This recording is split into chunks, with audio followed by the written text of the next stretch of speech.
Okay, I'm back for another video here. Today I have this Aaron's snowblower. The deal with this one is it came in and the customer was not very happy with the way it was starting. He said he had to constantly use starting fluid to start it up and it just wasn't starting very easy. So he gave it to me to see if I could get it to start it easier. And I verified that it didn't start very easy. It's a Tecumseh 8 horsepower. It's a Snow King 8. So yes, I agree. Sometimes they don't start very easy, and I'm not sure why. It could be a valve thing. I'm not sure, but they run fantastic if you give it about 5 minutes to warm up. And I don't know why. It's just really strange to me. So what I did is I put an adjustable carburetor on it to try to kink out anything fuel related, and it did help. It helped a lot. And I was able to get it to start much easier. There's a certain method I like to use to get them to start, and I'll show you that in a second. So I asked the customer, I know that the Tecumseh engines commonly come with electric start, and this one did not have it. So I asked the customer, hey, I know that maybe this has been hard to start sometimes. Do you think maybe you would want an electric start added to it? I could do it. And the customer agreed that they wanted electric start on the unit. As you can see, this is one of those engines with the sticker on the top that says this engine has provisions for an electric starter kit, but it doesn't actually have one, whereas some of them have them. Now this engine's not on anything, but it is also a Tecumseh 8. It's an 8.5 actually. Very similar, same deal, a little bit bigger bore. This one's got the thing on it, the electric start.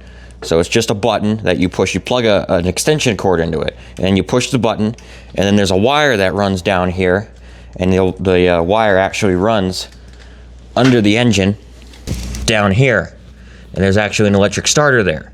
Whereas this engine actually doesn't have anything there. There's 2 bolt holes here and 2 bolts up here. There's a cover here where the electric start would go, so it doesn't actually have it. So I will be adding electric start to this today. It'll make it easier for the customer. So first what I'll try to do is I'll see if I can get it started as it is. I did put the new carburetor on it, so it should start right up. It kind of does like a little, it kind of acts like it's running lean on fuel when it first starts, but after 5 minutes it just kind of fixes itself. And I'm not sure why, but it's a common thing that I experience with most of them. So what I'll do is I'll bring the throttle all the way up, then a little bit down, full choke,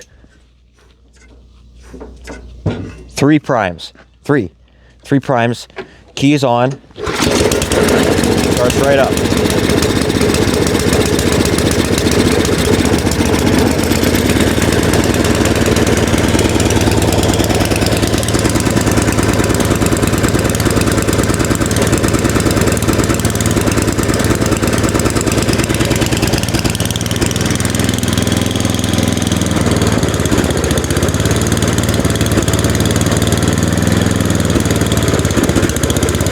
The idle jet is open most of the way. It's open more than it should. So I did have to compensate for that with the adjustable carburetor, which was nice. But let's see if it'll idle now.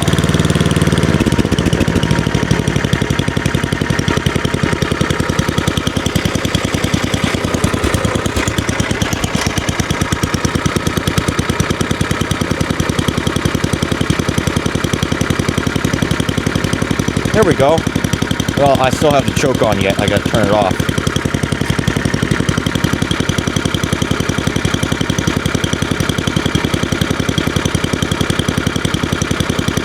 There we go. Now it's running okay.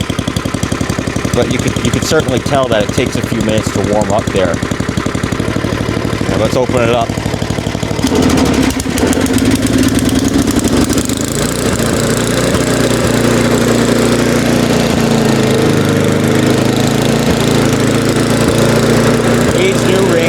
I know.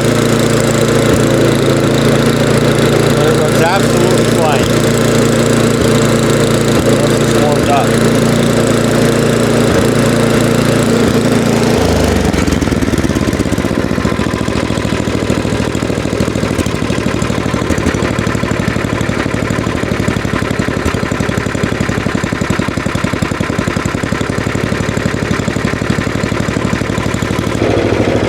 It's running pretty good now. All right, quit screwing around. I'll put the starter on now.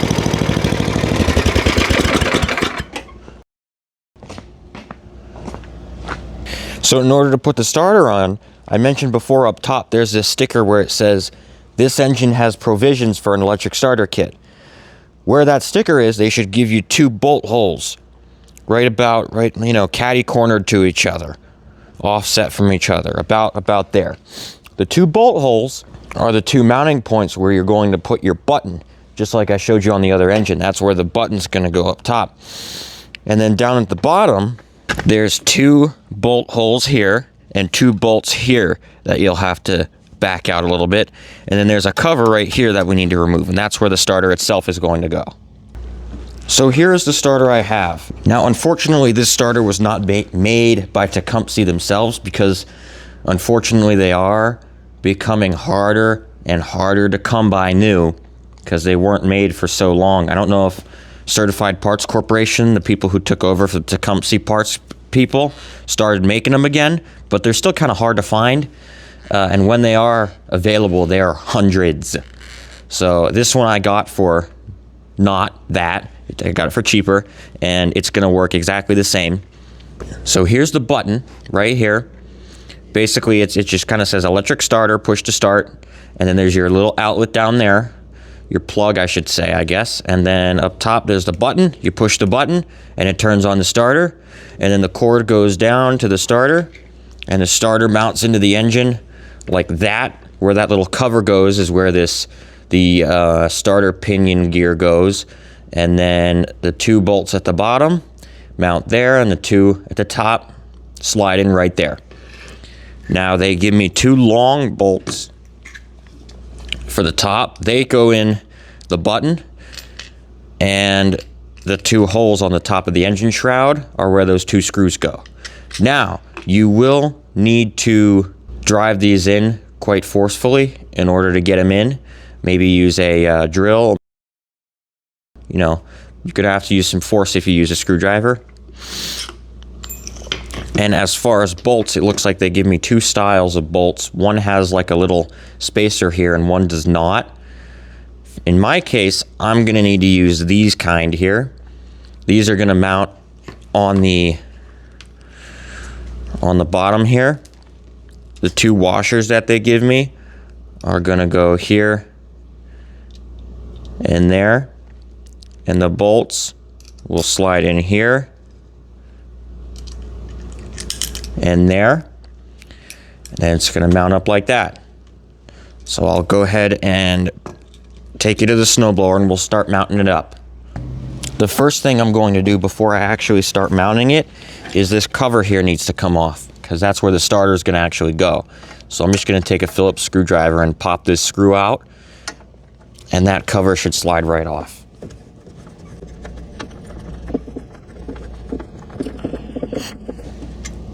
Ooh, that's loose. I gotta fix that. Oh, there she goes. Yep, so I don't know if you could see it from here, but if you look way in there, the glare is terrible. I'm not quite sure if you could see it. Anyways, there's a gear in here. You may or may not have seen it before. There you go. You kind of see it. There's a gear in there, and that's where the starter goes. It looks like the 2 bolts that they gave me that don't go on the bottom, that go on the top, looks like they're already in there. They already gave them to me. So I'll just use those. I don't need to use the new ones. Now, even though they are still in there, I'm just going to make sure that they're still tight, because I just want to make sure.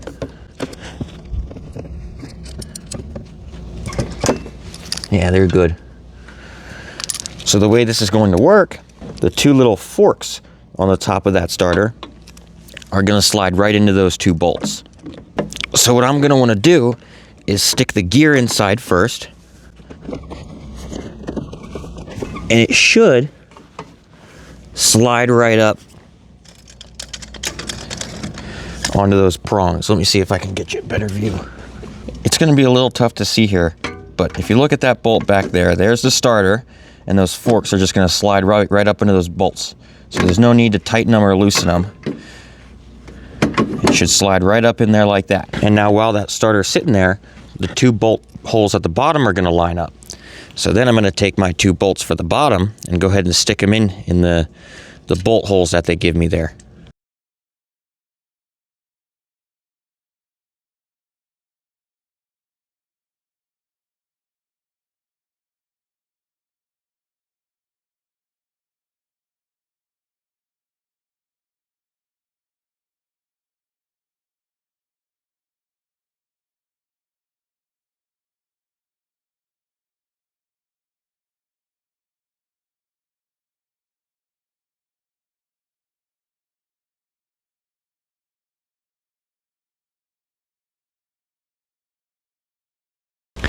Now what I did here is it was a little tough for me to get that first bolt in.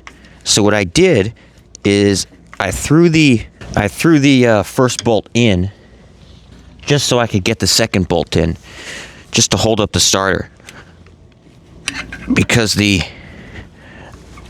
first one was a little tough to get in. Now I'm going to put the washer on the second one, the first one, because I forgot to do it at the start. All right.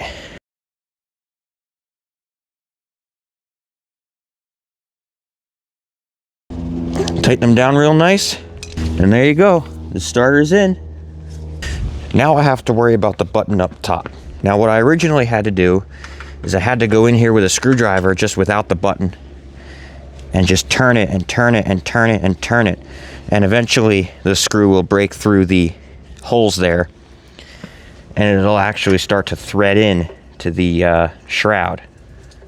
So you may have to do some working with the screw before you're able to get it in, and make sure to do that to both of the holes, and just make sure you can thread in both of the screws before you go to put the button on.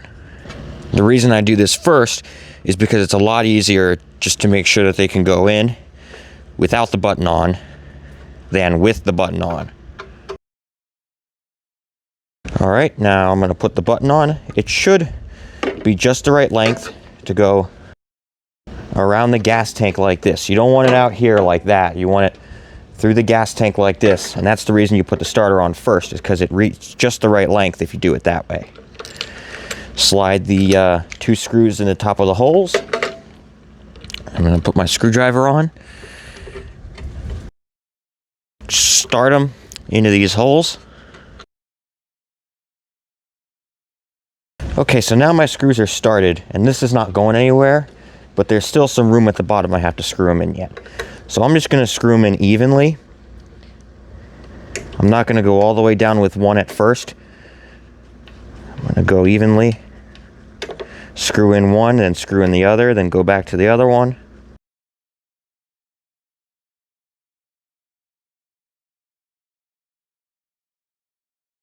Now you don't want these screws to be very tight, because they will strip very easy. So once they're both kind of snug and they won't move anymore, just go ahead and turn them maybe like 1/8 a turn more, 1/4 turn more, not much at all, just until they feel like they can't move anymore. So this one's not going anywhere now. It's not loose, so I'm just going to leave it. I'm not going to worry about it and tighten it anymore. So there you go. Now that button's on there. And then that button goes to the wire. The wire runs down the side of the gas tank. Then goes from the gas tank down to the starter.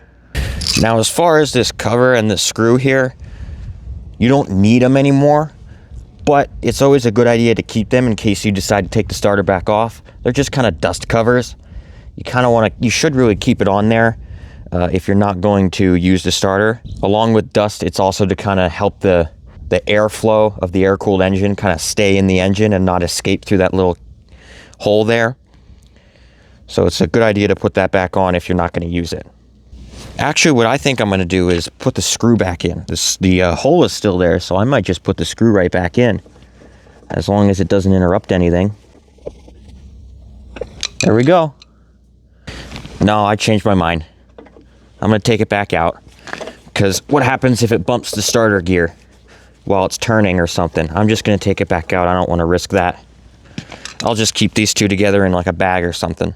So the good thing with this electric starter is, if you still need the pull start still works. You know, you don't have to sacrifice your pull start in order to use this starter.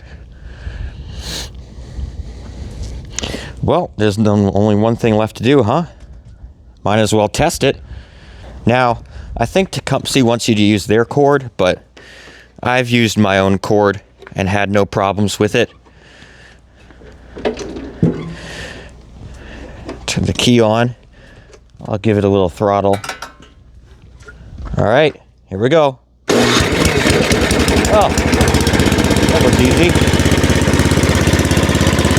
Now I will say be very careful when you go to pull out the cord, because the ground prong on here is very delicate, and I've seen many of them broken. So just make sure that when you pull out the cord, you pull it out carefully.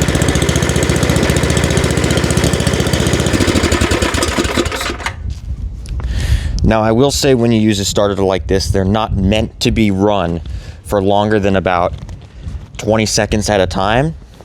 So when you use a starter, to be honest with you, I wouldn't run the starter for longer than 10 seconds at a time if you absolutely have to, because they're just not meant for that use. They're meant for temporary use, and they don't have any sort of cooling to them. So if you crank and crank and crank and crank on them, the starters will go bad. They'll kill themselves.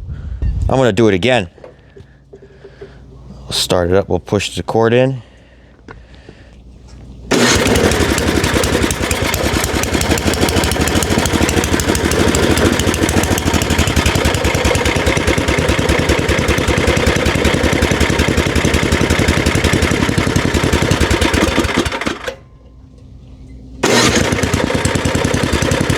It's that easy.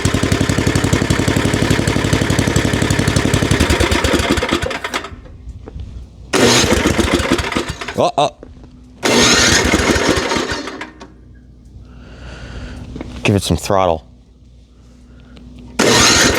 There it goes.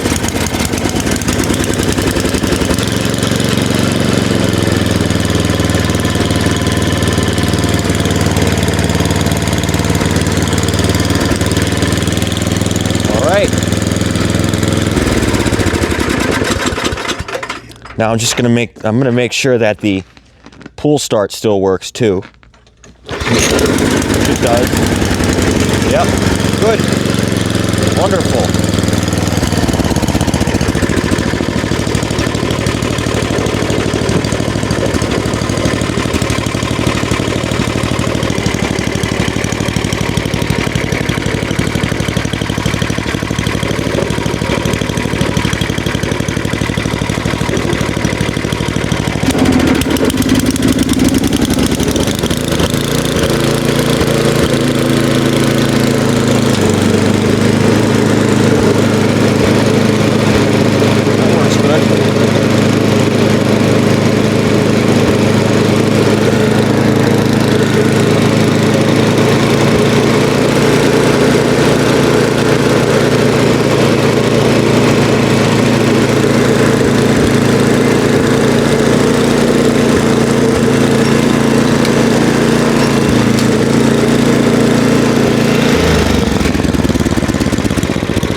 All right, electric starter added.